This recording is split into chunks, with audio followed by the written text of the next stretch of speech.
The word fundamentalism first came to describe a conservative Protestant religious movement which advocated extreme strict conformity to sacred texts.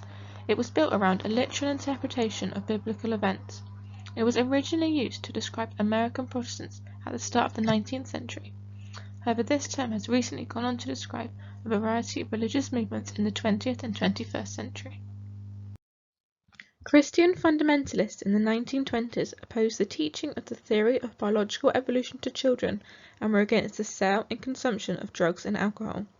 Christian preachers such as Billy Sunday often gave mass sermons across the nation, preaching about the importance of the conformity to the Bible's teachings and that religion must dictate every aspect of life.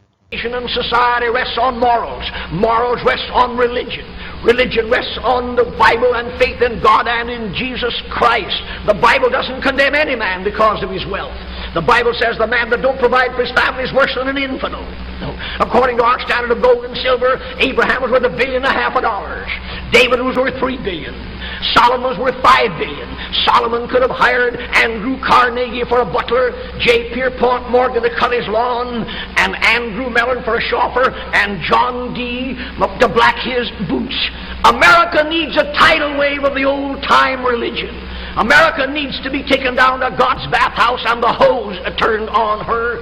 And the time isn't far distant when the wheels of God's judgment are going to go sweeping through this old God-hating world. And I want to take a pledge in this audience to join me in a pledge that you will never rest until this old God-hating, Christ-hating, whiskey-soaked, Sabbath-breaking, blaspheming, infidel, bootlegging old world is bound to the cross of Jesus Christ by the golden chains of love.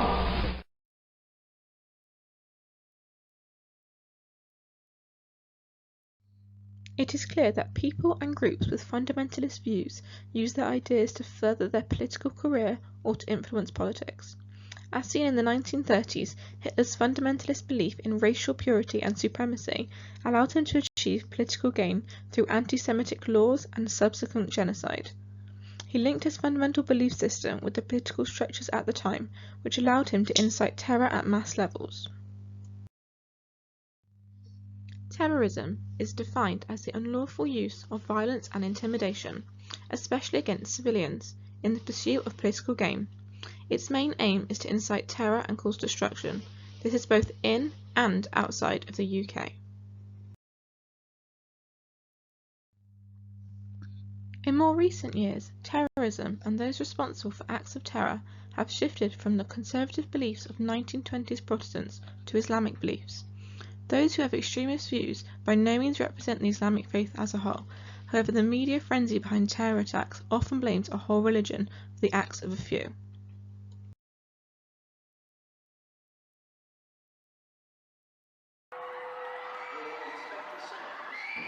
Massive bang.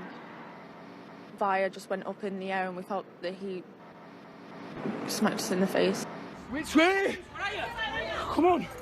Come on, we need to get round. Come on, we get round this way. Come on. And then suddenly a massive flash, a bang, smoke. I felt a bit of pain in my foot and my leg, and my wife, I had to lay her down on the floor.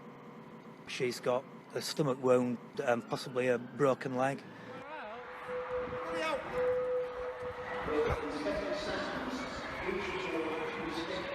There's bodies everywhere. It was bad, like kids and that, teenagers and that, just lying there screaming. Yeah, very shaken. I think it's just the reality of how close it came.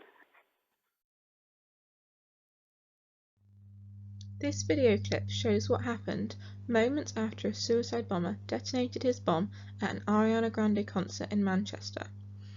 On May 22, 2017, at a concert at Manchester Arena, a suicide bomber detonated an explosion on the premises, killing 22 concertgoers and injuring 116 more. The terror group ISIS claimed responsibility for what has been described as the deadliest act of terrorism in Britain since the 2005 London metro bombings. ISIS is known as the Islamic State of Iraq and Syria. It formed when a section of al-Qaeda supporters broke away from the main group in the early 2000s. Its aims are to create an Islamic state across Iraq, Syria and beyond.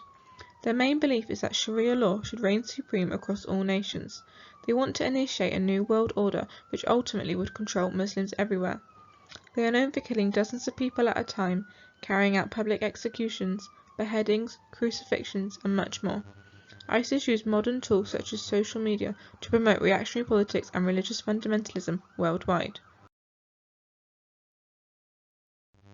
Islamic extremists have shown their disapproval for the culture and beliefs of the Western world, especially when these beliefs challenge their own.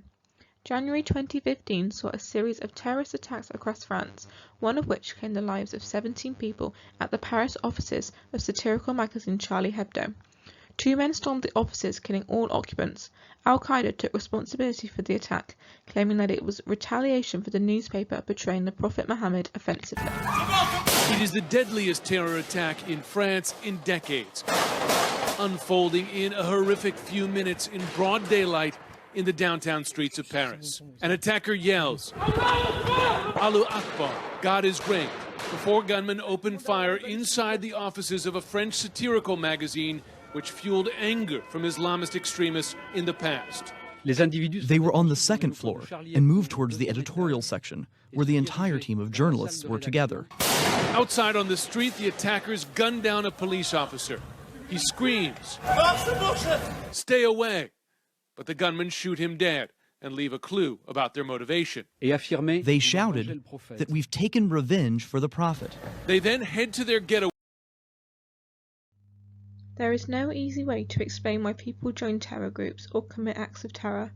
Many terrorist groups are inspired by a specific interpretation of religious scriptures, who use these beliefs to justify their crusade against non-believers. However, it could be argued that acts we, as Westerners, view as barbaric and senseless, are not viewed the same by the terror groups. They justify their acts as retaliation against a world that doesn't accept their way of life. The absence of social, political and economical opportunities are a huge problem in many of the countries in which terror groups are active. The lack of these opportunities can lead to alienation and frustration with the Western world, who they blame for either not doing enough to help or for intervening too much. Despite the increased media coverage of terrorism, the UK and Western Europe experienced relatively low terrorist activity between 2000 and 2016 compared with 1970 and 1995. Since 2000, only 3% of deaths caused by terror attacks took place in Western countries. The media is so quick to label and accuse a terrorist of being a Muslim extremist or having recently converted to Islam. However, there are horrific events committed by people that the media refused to label as terrorist attacks. One example of this was in October 2017 when Stephen Paddock opened fire on a crowd of concertgoers at a music festival in Las Vegas. He killed 58 people and wounded 413 others. He was a 64-year-old white man from Nevada. This incident is the deadliest mass shooting committed by an individual in the history of the United States. His motive for this attack remains officially unknown, as he committed suicide just after the attack. Despite the fact that this event clearly conforms to the definition of a terror attack, the attacker was never called a terrorist by the press, nor the event called a terror attack. This makes us question whether it is the attacker which makes the act a terror attack, rather than the act itself. If 2 people can commit a similar act, but only one be labelled as terror, what makes them different? Perhaps in this post-9/11 world, it is the fundamentalist and extremist religious beliefs held by terrorists fighting in the name of Islam that allow us to label them as terrorists, rather than mentally ill mass shooters.